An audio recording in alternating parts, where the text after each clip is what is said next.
നാരായണീയം.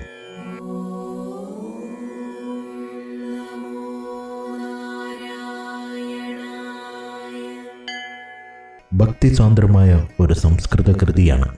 1034 ശ്ലോകങ്ങളാണ് നാരായണീയത്തിലുള്ളത്.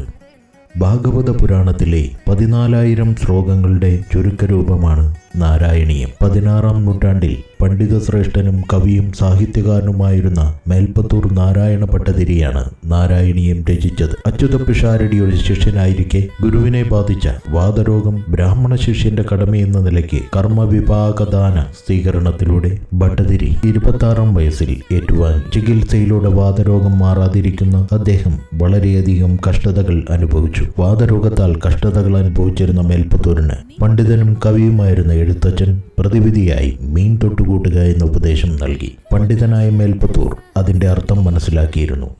അദ്ദേഹം ഭഗവാൻ വിഷ്ണുവിൻ്റെ മത്സ്യം മുതലുള്ള അവതാരമാണ് മനസ്സിൽ കണ്ടത്. അവശനായ അദ്ദേഹം തൃക്കണ്ടിയൂരിൽ നിന്നും ഗുരുവായൂരിലേക്ക് യാത്രയായി. മലയാള വർഷം 736 ചിങ്ങം 19-ന് മേൽപ്പത്തൂർ ഭട്ടതിരി ഗുരുവായൂരെത്തി. ഒരു തൂണിന് താഴെയിരുന്ന അദ്ദേഹം 100 ദിവസം കൊണ്ട് പൂർത്തിയാക്കിയ കൃതി ഓരോ ദിവസവും ഓരോ ദശകം വെച്ച് ഗുരുവായൂരപ്പന് സമർപ്പിക്കുമായിരുന്നു. 100-ാം ദിവസം വാതരോഗം പൂർണ്ണമായും സുഖപ്പെട്ടു എന്നതാണ് വിശ്വാസം.